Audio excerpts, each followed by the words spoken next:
Take a look at this penguin. He isn't sick. He isn't hungry. He has thousands of warm bodies surrounding him, a sea full of food behind him, and every biological reason to stay exactly where he is. But look at his eyes. He's done.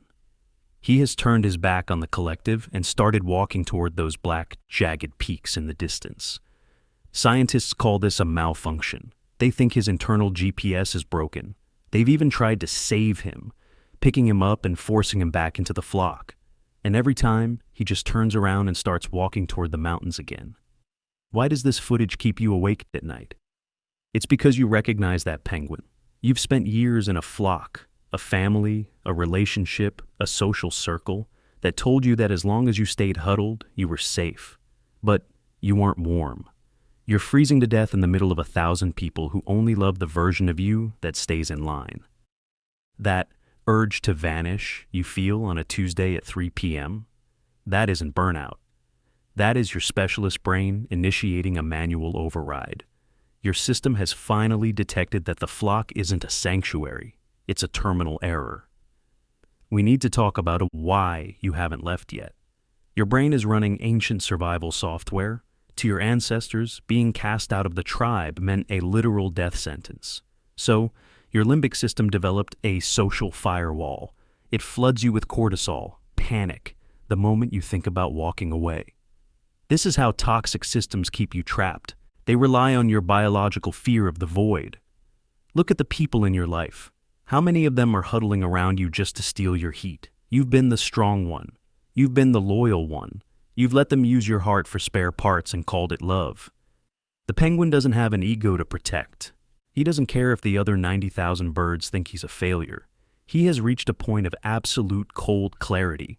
For a human to reach this point, you have to commit a beautiful suicide. You have to kill the version of yourself that everyone else is addicted to. Look back at the footage of that bird. Have you ever wondered what the air feels like in his lungs the moment he crosses the invisible line between the flock and the void? It's not just cold, it's clean. For the first time in his life, he isn't breathing in the recycled breath of 10,000 other penguins. He isn't inhaling the fear, the desperation, or the stagnant energy of a group that is too afraid to move. He is breathing in the mountain air, the air of the unknown. When you feel the urge to vanish, what you are actually feeling is your system gasping for oxygen. You are suffocating under the weight of social expectations. You are tired of being the person who has to hold everything together. You are tired of being the safety net for people who refuse to learn how to walk. The beautiful suicide isn't an act of hate toward the flock. It is an act of biological sovereignty. It is the moment you realize that if you stay, you are effectively agreeing to disappear while you are still alive. You are agreeing to let your own goals, your own peace, and your own identity be ground down into the gray slush of the collective huddle. We need to talk about the silence of the descent. Most people think that walking away is a loud act. They think it's about slamming doors or a big "I'm leaving" speech. But the most powerful exits are silent. Like the penguin, you don't announce your departure. You just stop contributing. You stop feeding the shared delusion. You stop being the one who reaches out first. You stop being the fixer in every room you enter. When you do this, you will see something terrifying and beautiful. The flock will not follow you. They will watch you walk toward the mountains with a mix of pity and horror. They will call you lost. They will tell themselves stories about how you lost your way because they cannot face the truth. You found a way that they aren't brave enough to walk. This is the psychological weight of the isolation peak. In the flock, you are normal because you are the same. In the mountains, you are a specialist because you have survived the separation. Think about the metabolic energy you waste every single day just managing to people's opinions of you. Think about the calories your brain burns trying to predict how the flock will react if you say no. It's exhausting. It's a parasitic drain on your hardware. When the penguin leaves, he recovers that energy. Yes, the terrain is harder. Yes, the wind is stronger. But 100% of his energy is now dedicated to his own movement. He isn't carrying anyone else's baggage. He isn't huddling to keep a stranger warm. He is a closed system. There is a specific kind of emotional vertigo, that happens in the first few miles of the march. You'll be tempted to look back. You'll hear the squawking of the crowd and think, maybe it wasn't that bad. Maybe I should go back just for the warmth. This is where the return refusal becomes your ultimate weapon. Remember, the scientists saved that penguin. They brought him back to the safety of the colony. And he didn't even pause. He didn't say thank you. He didn't renegotiate. He turned around and walked away again. Why? Because once you have seen the mountains, the huddle feels like a tomb. Once you have tasted the autonomy of being an operator, being a participant feels like a death sentence. You cannot go back to being one of them after you have realized that them is the very thing that was killing you. The urge to vanish is a one-way door. You don't walk through it to find a better life. You walk through it to find an actual life. A life where your choices are dictated by your own compass, not the collective panic of 1,000 birds who are too afraid to fly. When you live for the flock, you aren't living. You're performing maintenance. Every smile you force, every red flag you ignore to keep the peace, and every time you give someone a second chance they didn't earn, you are burning through your most precious resource, biological integrity. Your brain is exhausted because it's trying to solve an impossible equation. How do I stay in a toxic environment and remain healthy? The answer is, you can't. The penguin doesn't try to fix the flock.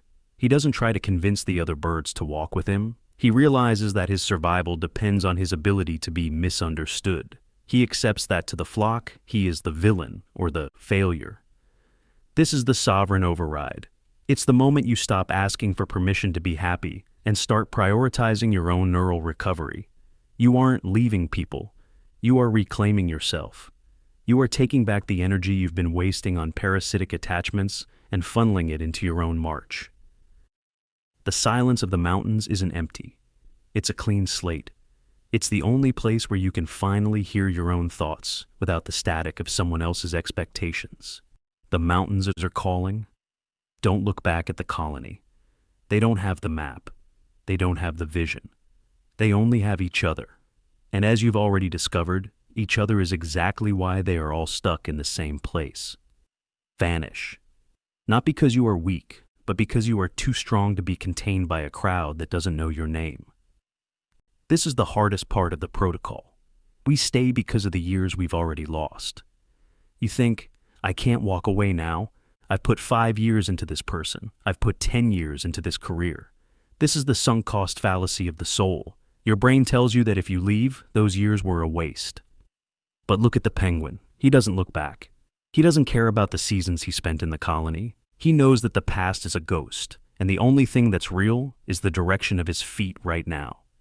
When you decide to vanish, you have to accept that your past is gone. You have to be willing to waste those 5 years so you don't waste the rest of your life. People will call you selfish. They will say you changed. What they mean is that they can no longer predict your behavior. They mean their source of free energy has walked toward the mountains and they are terrified of the cold you left behind.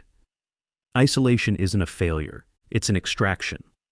When you finally pull back, when you delete the apps, block the red flag signals, and stop explaining yourself to people who are committed to misunderstanding you, something miraculous happens.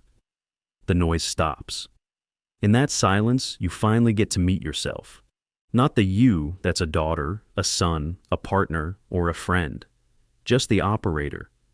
Walking toward the mountains is the ultimate high-status move because it proves that your internal validation is more powerful than the collective's approval. You aren't walking toward death. You are walking toward the only place where the world can't touch you. So, here is your audit. Are you huddling? Are you pretending to be warm while your heart is turning to ice? The urge to vanish isn't a sign that you're losing your mind. It's a sign that you're finally finding it. It's the highest form of self-love to turn your back on a flock that demands your destruction. Don't wait for them to understand. They never will. Don't wait for them to give you permission to leave. They need you right where you are. Just turn around, look at the mountains, and start walking. Because the only thing worse than dying alone in the mountains is living forever in a crowd that never knew you were there. The signal is yours. The march begins now.